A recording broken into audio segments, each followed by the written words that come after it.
जय हिंद। मैं राकेश साहब पेसी अकेडमी से।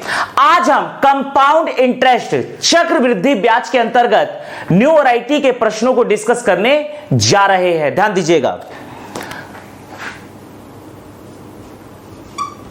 टाइप 6, मान लीजिए प्रश्न है 8,000 रुपए, 8,000 रुपए, 8,000 रुपए का 8,000 रुपए चक्रवृद्धि ब्याज की 8,000 रुपए चक्र वृद्धि ब्याज की 20% वार्षिक दर से 8,000 रुपए चक्रवृद्धि ब्याज की 20% वार्षिक दर से कितने समय में 9,261 रुपए हो जाएगा यदि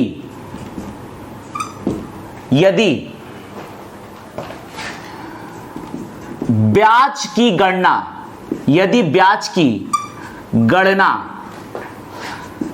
तिमाही हो, यदि ब्याज की गणना तिमाही आधार पर हो, तिमाही आधार पर हो। ध्यान दीजिएगा, इसे हम सॉल्व करने जा रहे हैं। जबकि यहां पर प्रिंसिपल अमाउंट दिया गया है 8,000 रुपए, रेट ऑफ इंटरेस्ट दिया गया है 20% वार्षिक ब्याज की दर, 20% वार्षिक ब्याज की दर। यहां पर हमें प्रिंसिपल अमाउंट है 8,000, 20% वार्षिक ब्याज की दर से कितने समय में 9,261 रुपए हो जाएगा यदि ब्याज की गणना तिमाही आधार पर हो। एक वर्ष में 4 तिमाही होते हैं।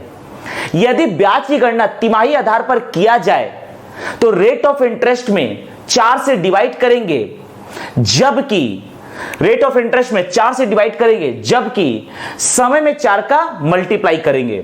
तो इस प्रकार से ये रेट ऑफ इंटरेस्ट है, इसमें 4 से डिवाइड किया जाएगा तो ये हो जाएगा तिमाही, अर्थात 5 चौक 20, 4 पंचे 20, 5% तिमाही ब्याज की दर आएगा। समय को हम मान लेते हैं कैपिटल N, समय है मान लीजिए N वर्ष। एक वर्ष में 4 तिमाही होता है तो 4 से इसमें मल्टीप्लाई हो जाएगा तो ये हो जाएगा 4N तिमाही, 4N तिमाही।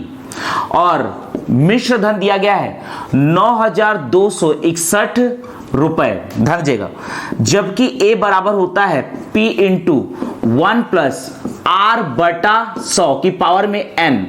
A की वैल्यू है 9,261 बराबर P की वैल्यू है 8,000 ब्रैकेट में 1 प्लस रेट ऑफ इंटरेस्ट है 5 बटा 100 की पावर में आएगा N की जगह 4N तिमाही।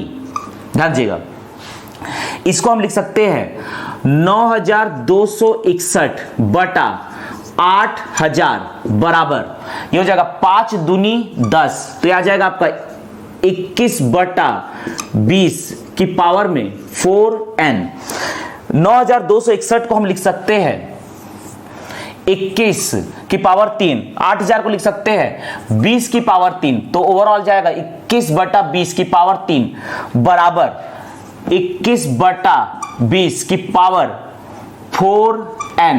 तो देयरफॉर 4N बराबर होगा 3, देयरफॉर N बराबर होगा 3 बटा 4 वर्ष। वर्ष को यदि माह में बदला जाएगा तो यहां पर हम 12 से मल्टीप्लाई करेंगे तो यह माह में कन्वर्ट हो जाएगा, 4 तिया 12, तो देयरफॉर N बराबर हम लिख सकते हैं 9 माह, अर्थात 9 माह में यह 9,261 रुपए हो जाएगा। इसी में हम अगला प्रश्न डिस्कस करने जा रहे हैं। ध्यान दीजिएगा, देखिएगा, इसी में हम अगला प्रश्न डिस्कस करने जा रहे हैं। देखिएगा, इसी में हम अगला प्रश्न डिस्कस करने जा रहे हैं। ध्यान दीजिएगा, मान लीजिए प्रश्न है 2500 रुपए चक्रवृद्धि ब्याज की 8% वार्षिक दर से कितने समय में 2601 रुपए हो जाएगा यदि ब्याज की गणना तिमाही आधार पर हो। ध्यान दीजिएगा, जबकि प्रिंसिपल अमाउंट दिया गया है 2500 रुपए, रेट ऑफ इंटरेस्ट है 8% वार्षिक ब्याज की दर, लेकिन यहां पर ब्याज की गणना जो करना है वो तिमाही आधार पर करना है। एक वर्ष में 4 तिमाही होते हैं, तो यहां पर हम इसको 4 से डिवाइड करेंगे, 8/4%, ये हो जाएगा तिमाही, बराबर 4 दूनी 8, तो ये हो जाएगा 2% तिमाही ब्याज की दर। ध्यान दीजिएगा, यहां पर समय हमें फाइंड आउट करना है। समय मैंने मान लिया n वर्ष, लेकिन ध्यान दीजिए ब्याज की गणना तिमाही आधार पर करना है, तो इसको हम लिख सकते हैं 4 से मल्टीप्लाई करेंगे, 4n तिमाही, ये हो जाएगा समय, 4n तिमाही।